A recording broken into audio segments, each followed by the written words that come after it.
All right, ladies and gentlemen, I am here with Victoria Leonhardt. Victoria, thank you for coming on the podcast. I really appreciate it. Oh, I'm so excited to be here. Thanks for inviting me, Shooter. Yeah, well, it's been a long time coming. I feel like I when I first sat down and kind of made my initial list 2 years ago, you were definitely on that first list of people I wanted to talk to. So I'm glad that we were kind of able to make this happen because we've known each other for quite a while now, actually. Um, so you grew up in the Sioux over on the East End. When you think back on that time, what are like some key memories that really stand out to you? Um, so growing up, there were some really cool things in the summer and in the winter. So in the summer, one of my favorite things to do still to this day is to visit the Valley Camp, the museum ship. Okay. I started going there when I was a child. I absolutely love the aquarium, and there's just so much weight with the Edmund Fitzgerald life rafts being there. It's just this really amazing experience to learn the history of the area, and I go back every time I can. I grew up with a boat. My dad had a boat, and me and him and my grandpa Buck would go fishing for perch, pike, and walleye in the St. Mary's River. And so that always is something I hold special. And then we had a cabin in Brimley right by the state park. And so we would tube out there, spend time in the sand, the clay, just really get to enjoy summer by the lake. And then in the winter, I had a really unique experience as a child growing up there because my mom is a permanent resident alien here in the States. She's actually a Canadian citizen. And Okay. so she met my dad at Lake State, and her side of the family is still is in Canada, all over Canada. And I was lucky to have my grandpa in Sioux, Ontario when I was growing up. And Sure. so a lot of times on the weekends, we'd head over to Canada. And it wasn't really until I was like late middle school, early high school that I realized that wasn't something that everyone did. Um, and I remember how easy it was to go prior to the September 11th and some of the changes with Customs and Border Patrol and Sure. having to get a passport when I turned 18 because I really didn't need ID prior to that. That's when the passport law was put in place. So, getting brunch with my grandpa at the Zellers Cafe in the Station Mall and getting hot chocolate at Tim Hortons and the Bonsu. There's this winter festival called Bonsu in Sioux, Ontario, and they Okay. have these ice slides that you slide down just on like your Wow. bum. They call them the bum slides. Okay. And no sleds or anything, and it was so much fun, and the sculptures were amazing. And so I have this really cool kind of like dual country experience growing up over there that, like I said, I didn't realize how special that was until I got older. Definitely. I think that's very unique, not something that a lot of people could say. And in kind of in that same vein, at least in my opinion, I feel like the kind of experience on the East End is probably, I would think, is probably a little different than the rest of the UP. Would you say that that kind of perspective that you get is a little bit different, like growing up on that end? Definitely. More of a connection to Canada, more of a connection to the Lower Peninsula. Especially here in the central UP, I hear people talk about going to Green Bay and Appleton to do their shopping. And growing up over there, it was always Traverse City. Traverse City was only 2.5 hours away. They had a really cool mall back in the day. Yeah. And so that's where we would go for that kind of stuff, or the outlets in West Branch and Birch Run. Those were other great places to go. Um, there's a lot more maritime history than mining history. That's another thing I noticed is the mining is really prevalent here in the Sure. central and western UP. And over there, it's very much the Sioux Locks and the Mackinac Bridge and Mackinac Island. And it's so seasonal. We talk in other areas like here in Marquette about how, oh, it's such a tourism-based economy. But growing up in the Sioux, there was a whole section of town that closed down in the Hmm. winter because of that seasonality. And it's the same with St. Ignace and Mackinac Island, where in the winter, it's just a completely different town. And so that's always, I thought, been an interesting perspective that people are like, oh, it's so tourism based. And it's like, let me tell you about tourism based. Like, it's wild. Well, let's get to the really hard-hitting journalism here. I'm going to just kind of take the gloves off. So are you a Clyde's person or are you a West Pier person? Oh, 100% Clyde's. My parents' house is exactly 1 mile from Clyde's. Okay. So growing up, my mom would let us order Clyde's only if we would bike or walk to pick it up. Okay. unless we were taking it in the boat, because it's right by the boat launch that we would use going fishing. So we would pick it up, go on the boat and picnic out on the water, or we could bike or walk to pick it up. But yeah, love Clydes. It wasn't until in season 1 when I went over for the Sioux Film Festival and I was talking with Jason that he kind of like filled me in on this whole like Clydes versus West Pier thing. I didn't even know it was a thing. Like, Oh, it's a thing. yeah. He said there's definitely like a line drawn in the sand. Hmm. Yep. So you ended up going to Northern to get your degree. Was that like your choice right from the jump, or with having that family connection to LSSU, was there like kind of like that like lure of just staying home? Yeah, all of my family are Lakers. I'm the anomaly, not going to LSSU. I applied to both and kind of waited out to see who gave me the best financial aid package. And I joke, there's an admissions counselor at Northern that will always be my favorite Valentine. Because on Valentine's Day, my senior year, I was in the lunchroom and I got called to the office and I thought, oh, did like my mom order me a heart-shaped pizza or something? Like, why am I getting called to the office? And I get there and they're like, your admissions counselor is online. Will you go in the guidance office? And I'm like, sure. And he was calling to tell me that I'd gotten a full ride. So I had a scholarship Wow. for tuition, room, and board at Northern. And so that was not something I was going to turn down. I No, was so definitely excited. not. Yeah, I did my 4 years at Northern. So I know you got your degree in marketing. What really attracted you to that field of study? Yeah, I started as a pre-med student Oh wow, okay. and found out real quick I didn't love science. Um, and which is like so funny because I had 4 hours of Mrs. Harrington's business class my senior year of high school. Like I should have known I didn't like science, right? But I had an amazing mentor. Her name is Christina, and I remember her telling me at one of my brother's hockey games, just because you're smart doesn't mean you have to be a doctor. And so as I was struggling through these tough science classes, I kind of took a step back. I was halfway through my sophomore year. And I remember that I loved working with Microsoft Office Suite in Mrs. Harrington's class, Word, Excel, PowerPoint, all of those programs. So I figured I would apply to the business school. And so I took a couple of business prereqs, and my second semester of my sophomore year, I got a job in the NMU Volunteer Center, and that was my second introduction to the nonprofit world. My first was I served on the board of the United Way of the Eastern UP Volunteer Center when I was 16 and 17 as a high school student, and so that Oh, was that's my first cool. introduction. Yeah, it was awesome. So I had these two really great experiences in volunteer centers, and I was like, I want to do this kind of like promotion of volunteerism work and getting people excited about giving back to their communities. And that kind of aligned with marketing. I also looked at PR, but I really liked that the marketing program at Northern included a lot of math and budgeting and accounting. So you had that really great foundation so that it wasn't just here's how to spread the word, it's here's how to spread the word and track it and know if it's successful or not. So that's why I went with marketing. Okay. That's interesting. I like that you kind of like built this foundation knowing like where you kind of wanted to take it, which Yeah. I mean, talk about hand in glove. I mean, you graduated in 2011 and you were basically hired by Great Lakes Center for Youth Development like right away pretty much. Um, Yeah. for those that don't know, can you kind of explain what GLCYD like is and what you guys do? Sure thing. We recently changed our name. I'm really excited about that. Oh, So I we did not changed know it. that. So Yeah. shame on Yeah. me.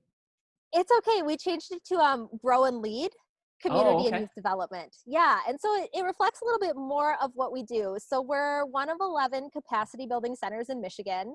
And capacity building centers exist to provide services to other nonprofit organizations. So things like training, consulting, coaching, strategic planning, board development, all of those like really nonprofit specific things is what we're able to provide. And we specifically look at it through the lens of youth because, get this, Scott, youth stay in communities they help build.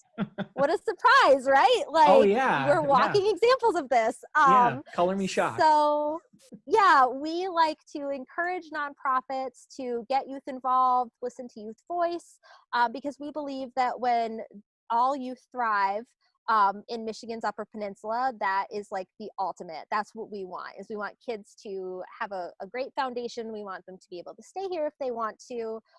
We want the nonprofit sector to be strong because they're the ones that are really providing those services that make communities great. So it's a really cool thing to be able to help the nonprofits that are both youth and non-youth serving, to get them really thinking about how can they impact youth in their communities.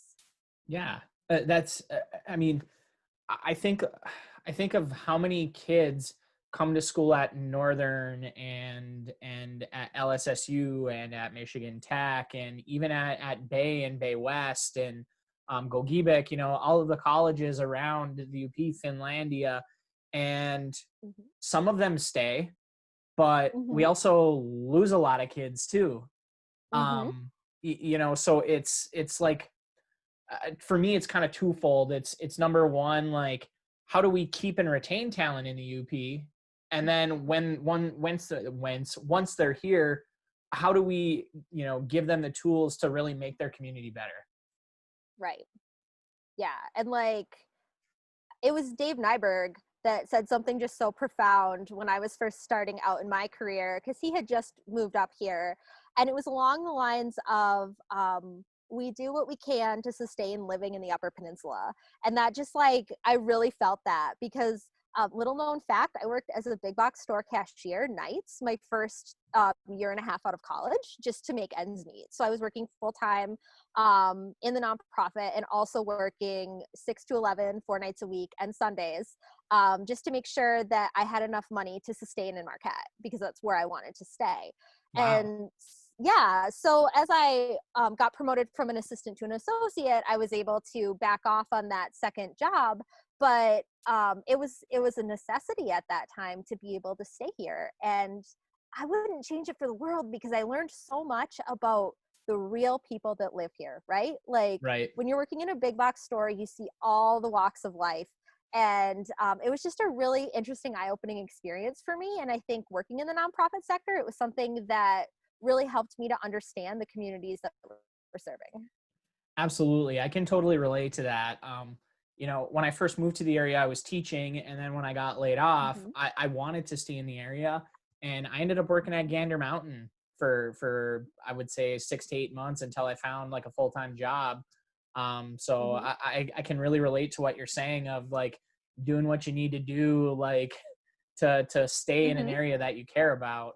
Um, Kind of speaking of the community, to piggyback off of that a little bit, you and we kind of really first met and got to know each other through the Young Professional Organization in Marquette County, which is now Connect Marquette. At the time, it was 40 Below. Can you talk a little bit about your time on the board of that organization?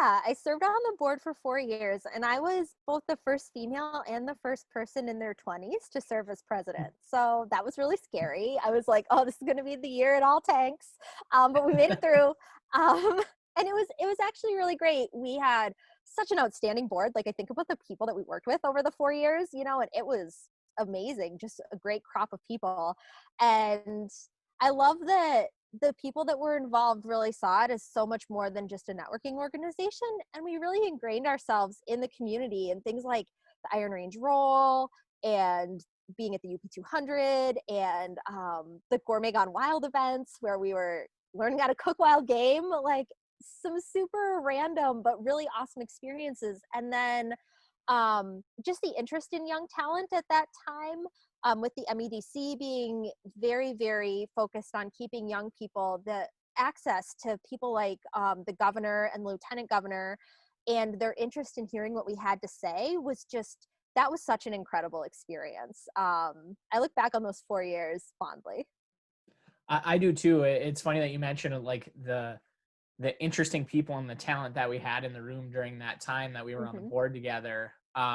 I feel like I could almost do like a separate season of like just people from 40 below, just make the Right? rounds and It's talk to amazing. everybody and catch up and see what they're up to. But that my real big takeaway from that was, and you could probably appreciate this, from being not from the area and then but then living Mhm. there and making that your home.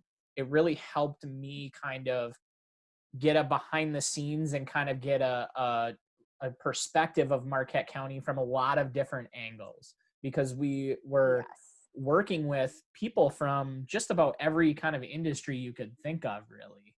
Oh, and like the community leaders we had access to, that always blew my mind at how we could just ask someone something and they were so interested to hear our perspective as young professionals. Yeah, that was really, really cool.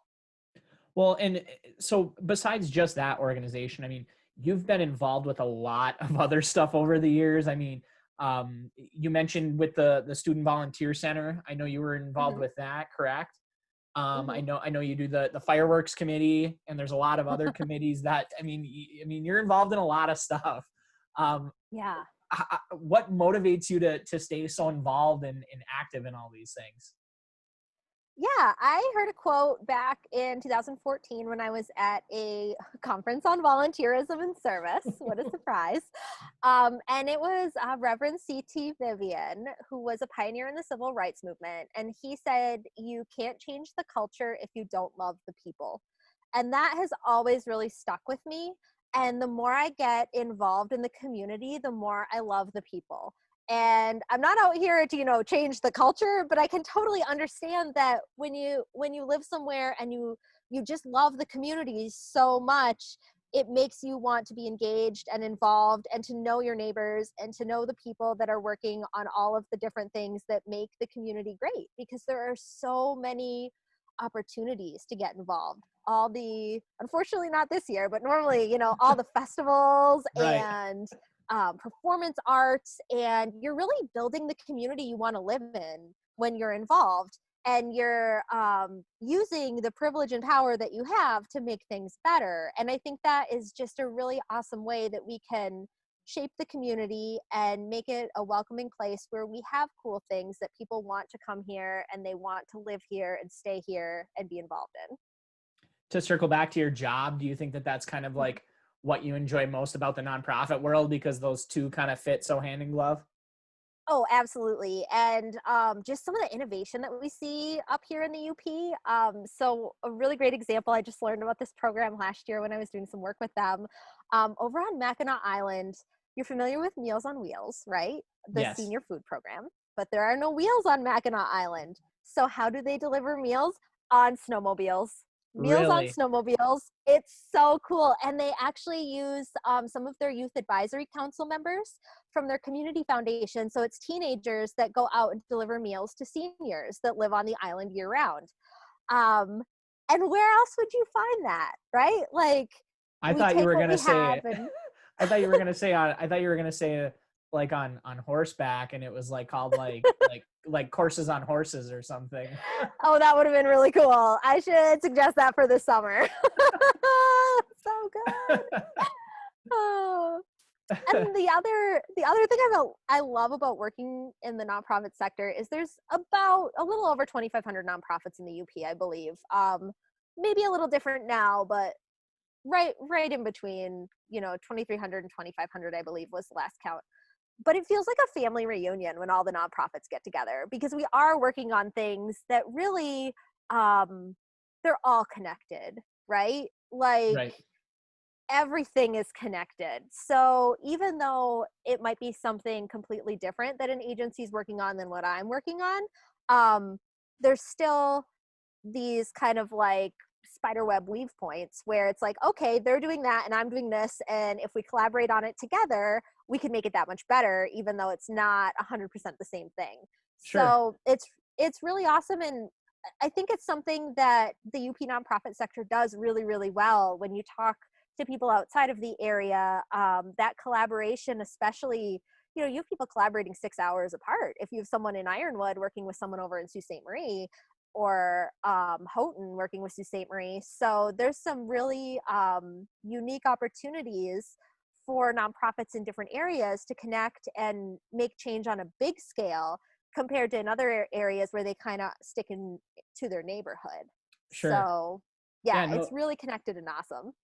that makes sense. And you know, you touched a little bit earlier, just you kind of mentioned in passing, like, obviously there's a lot less festivals and different things going on because of this pandemic. So I mean, what other types of like difficulties have you faced, in regards to, this pandemic and everything that's been going on? Oh, for sure. Canceling the fireworks was 100% the hardest thing I ever had to do. Prior to that, canceling last year's fireworks on July 4th because of the thunderstorm was the hardest thing to do. So there's a Sure. pattern there. But that was so hard. Really canceling anything has been really hard. I've had to be part of a lot of discussions around do we do this or not, and just having confidence that you have the best data available and you're making a decision from a place of love for your community, and knowing that you're making this decision to try to protect them, and that it's okay to skip a year. It's going to be different, but it's going to be okay, and we're going to get through it. I really miss people. I'm still working from home. I know you work from home too, so Yeah. it's just different. None of the after hours events or festivals or Blueberry Fest, like all those fun things where you get to reconnect with people. And then I have like 2 autoimmune issues with psoriasis and psoriatic arthritis, and so just like the unknown of if that impacts my experience in the pandemic has been Sure. a challenge for me, and figuring out like what am I willing to do and what am I not willing to do, and what boundaries do I have to put up. And that's been really hard for me because I just like to do everything. Yeah, I hear you there. I like, I'm a very social person, and so Mhm. to like, not that you can't be social, but it's just different. So that's been a Mhm. little bit kind of tough for me, especially with working from home, because, like, after being home all week long, I could pretty much go like a really long time without seeing anybody besides like my Yeah. fiance and my dog. Like, so by the time the weekend rolls around, like I want to be like social, but it's hard to kind of do that. Yeah. But at the same time, I keep my circle pretty small. So we've been spending a lot of time with family and that type of stuff. But what else have you been doing to like pass the time during the pandemic? Yeah. Well, I love to knit, as I think you know. Oh, I okay. am a Yeah, knitter. I did know that And you're a knitter. and I have this poncho I've been working on since 2017. Um, so that has been a big project. I think I'll finish it next month. I'm really excited. I've been doing a lot more reading, which is great. I feel like that's something I never really had time to do. So a healthy mix of personal development and historical fiction have been the areas that I've been reading a lot of. Um, of course, journaling. I started a whole new journal to document this experience of living through a pandemic. So look forward. I'm looking back at that. Listening to podcasts while I'm walking. And then I too have a dog. His name is Echo. And my partner Chris actually got Echo as a puppy. And so Chris had a lot of one-on-one time with Echo, but I didn't. And so Echo's old now. He's 10 and a half. But we've finally had, 4 or 5 months of like just him and I together, especially now that Chris is back at work. And Mhm. that's just been, I've cherished that so much because he's getting up there, and to have like these months where I just get to chill out with him and he sits Sure. with me while I'm typing, that's just been really special. And I'm, Yeah. I'm really glad I had that. Yeah, it's really nice having like a pet around, because I mean otherwise it's better for them because then they're not lonely, but at the same time then it's not quite as lonely Mhm. for you, like just sitting at home when you're doing your work. Right. Yeah, yeah, we finally like bonded enough where I can like tell him commands and he does them, and I'm like, this is great. I should have done this years ago. Like, You mentioned that you've been listening to podcasts. I know that you're a big podcaster the same way that I am. mhm. What stuff have you been listening to? You got any recommendations for me? Oh my gosh, so many. So NPR's Planet Money is doing this economic summer school where they're using real world news stories to kind of teach economic principles, and I've just found that so interesting. to kind of lighten the mood, I really love Mission to Zix, which is an improv sci-fi podcast, and it Okay. is hilarious. Definitely not okay for kids. So if you have kids, I don't recommend that one for car rides. I found one called Endless Thread. That's all they find interesting stuff on Reddit and investigate it.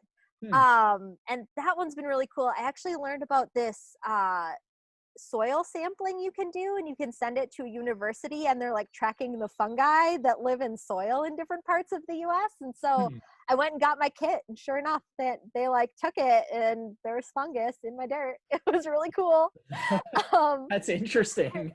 yeah. And then there's a new local one. I don't know if you've listened to it yet, but the Portage Health Foundation has a podcast now, and it's Hmm. new. They probably have 8 episodes out or about now. But they're focusing kind of on 2 things right now. One is addiction up in the Keweenaw, and that has just been a fascinating listen. And then the Yeah. other is cooking. So they have like a podcast cooking show. So it's Interesting. 2 totally different things, but Kevin and Michael up at the Portage Health Foundation did an awesome job with that, and that comes out normally on Sundays. I've really enjoyed listening to it. Very interesting. I've been going through Code Switch on NPR. It was really good. Yes, I love that one. I went through all the 1619 stuff from the Hmm. New York Times. That was really good. Um, the other one that I've been spending a lot of time listening to is The Last Podcast on the Left, it's called. Um, Ooh. yeah, so it's like 3 or 4 guys, and it's basically kind of comedy, but they're looking into and talking about unexplained or supernatural or like paranormal type things, but no topic is off limits, but they like take it from a very like not skeptical point of view, but like a very Hmm. like level balanced like if you and I were sitting and having a conversation about something that you couldn't explain, like you're not Uh-huh. jumping to conclusions at all, but you're like making jokes about it along the way. It's been good. So I've been kind of digging into that one a lot. And then the Office Ladies, that's been my big. Yes. I'm a huge fan of The Office. So I've been going through the Office Ladies podcast, and now there's a new one by Kevin from the show. He's got one called The Oral History of the Office that just started. And he's got like everybody that was on the show is coming back and just kind of telling like their side of everything with the show. So I'm excited to jump into that one. Yeah. Well, if you're into that paranormal stuff, you have to read Supernatural Haunts Mm, from yes. Tim Ellis. Yes. Tim. Yeah, Yes. Tim was on the podcast, of course. Yes, he was. Yes. He's great. I read that during quarantine, and it was so cool. It was so good. The Valley Camp is haunted, according to it. So Yes, my favorite yes, it place is is. haunted. Yeah, I think he might have told us. I think he might have told the story about that on our episode. I'm pretty I sure. think he did. Yeah. Yeah. Yep. Totally got to read it. It's so good. So to kind of like circle back a little bit to what we were talking about earlier with like the the nonprofit world and being involved in the community. Um, I'm assuming one of the other like difficult parts of like the nonprofit world is probably that like fundraising never really stops. How do you Uh huh. how do you kind of keep that like part of the job like fresh and successful and like keep that going all the time? Because that's one of the things when I think about the nonprofit world that I'm always curious about, just from my own personal perspective. Yeah, it's definitely been really interesting right now, especially because the most effective way to raise money is one-on-one asks between individuals. And when you can't go out to events and build those relationships to make those asks, it's a lot harder. But there's some really cool stuff coming from a variety of nonprofits that are really pivoting, especially in the event space, to things like online auctions, virtual 5Ks. So especially right now, there's that out of the box thinking that's super critical. One of the things that's like one of my work passion projects is Giving Tuesday, which Mhm. is historically the Tuesday following Thanksgiving. And I help with the Oversee the Give 906 campaign, which is a region-wide call to give locally here in the 906 area code. And the projects that come out of that are just so cool. And I am so proud of all the nonprofits that participate, because it really is an inspiring day where you can see firsthand what you're giving to and how it's making a difference in your community. And it gets everyone just really excited, in the sector, out of the sector, about their community, and how it doesn't have to be money or fundraising either that we focus on. It can be things like volunteerism that people need help with. And one of the things I know here in Marquette that kind of worries me in the philanthropic sphere is that all of those festivals that we have are fundraisers, right? Mm-hmm. Things like Food Fest, the beer sales and food sales, part of that goes into the Exchange Club's grant program. And so these grant programs aren't going to be either existing this year, or they may be saving funds for next year too. And especially our small all volunteer based nonprofits that really rely on those funds, it might be a little bit trickier this coming year. So that's, I think, one of my concerns is how do we make up for those fundraisers where people didn't realize they were participating in a fundraiser. Okay. um you know, like, when you bring up a good point about all of these different like festivals, and I never would have thought to think of that backside of it. Like, a lot of those are fundraisers for other things. And Mm-hmm. now that you just said that, when you're like, oh, this is something that worries me, now like Mm-hmm. now like I'm worried about it. Right. And I have no like stake in the game at all, but now I'm like, oh geez, like, Yeah, it's like thousands of dollars that isn't going to be coming back to community organizations this year. So it all yeah, adds up. it definitely does. You know, the only way that this stuff like can continue to thrive, and like you said, thinking outside the box and being successful with it, is having leaders that step up. And I would consider you, one of the young female leaders in Marquette County, like, for sure. What sort of advice would you give to any ladies that are out there that are listening into this, that are like, you know what, like, I want to step up and get involved civically. I want to do something about this. I mean, what, I guess, even to non-female listeners too. I mean, what advice would you give to these people out there that maybe want to step up and help?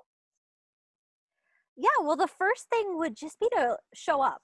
Show up as often and as at many things as you're interested in, to find what you're really passionate about, right? So say yes a lot in the beginning, I and was figure just out what thinking are that. those Say things. yes. Yeah. Yeah, just keep saying yes until you're like, okay, I'm kind of tapped out, and then start saying no to the things that aren't getting you really, really, really excited, right? Um, Especially for the young women, people really want to hear from you, because there's not a lot of us at the table all that often. And that was one of the things I found. I applied to a state leadership program and a national leadership program for nonprofit, up and coming nonprofit leaders, and I got into both of them. And in both cases, there were not very many young women from rural areas. So that's like um, something that's often overlooked, is rural America in general when you're Sure. looking at sort of those bigger programs. And one of the things that's so cool about living in a rural smaller town is you have access to people that in large communities you don't necessarily have access to, like the mayor or your state rep or your state senator. Or even here in the UP, we have congressional offices specifically serving the UP, and U.S. Senate offices that are serving the UP, and the governor has an office specifically for the UP. And so there are so many ways that you can get active and build those relationships with people in those offices to make sure that your perspective is being heard, because like I said, that rural young woman specifically is not at the table very often.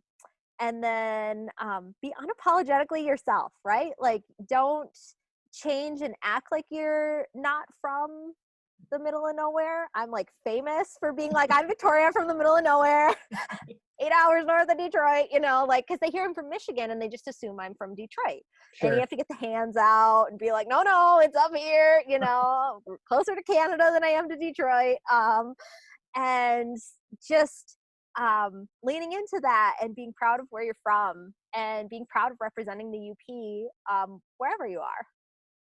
I like that. I really, really like that, especially like leaning into who you are and Mm-hmm. bringing that voice to the table, because I agree with you completely that it's a voice that needs to be heard more often, and Mm-hmm. it's not happening enough.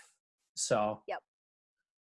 you know, we've kind of hit on everything that I wanted to talk about. I mean, is there anything else that you wanted to kind of bring up or discuss? I mean, Oh, I don't think so. No, this is no. great. Well, I'm glad that I had good questions for you. I mean, it's always interesting to sit down and, like, if you can call it an interview, but speak with somebody that you've known for for quite a long time. Because then it's like, I know some of this stuff, but the people listening probably Mm-hmm. don't. But there is Mm-hmm. some things that I did actually learn about you along the way that I didn't Oh, quite know. So cool. I guess I did get something out of it. But well, if you don't have anything else that you want to bring up, I guess I'll just stick to what my final question always is for everybody, and that's how do you like your pasty? Oh, with ketchup, of course. Okay, you're a ketchup person. Do you have any I favorite am. go-to spot in town that you go to get your pasty? Well, I'm gluten free. So Okay, I want to give a shout out to Irontown out in Nagani. They have a gluten free pasty in case there's any other gluten freers out there. And interesting. it's Okay, really good. It's yeah, really good. I buy a lot of them and I just keep them in my freezer and they are delicious. awesome. Okay, that's good to know. Yeah. I guarantee you that there's somebody else out there that's going to listen to this episode and they're going to be like, "Oh, awesome! Now I know where I can go and get one." Yes. It was a really exciting thing to find. Well, Victoria, I can't thank you enough for coming on the podcast and sharing your story. It's been a lot of fun to catch up with you and give you an opportunity to kind of put your story out there to everybody. So thank you again. I really appreciate it.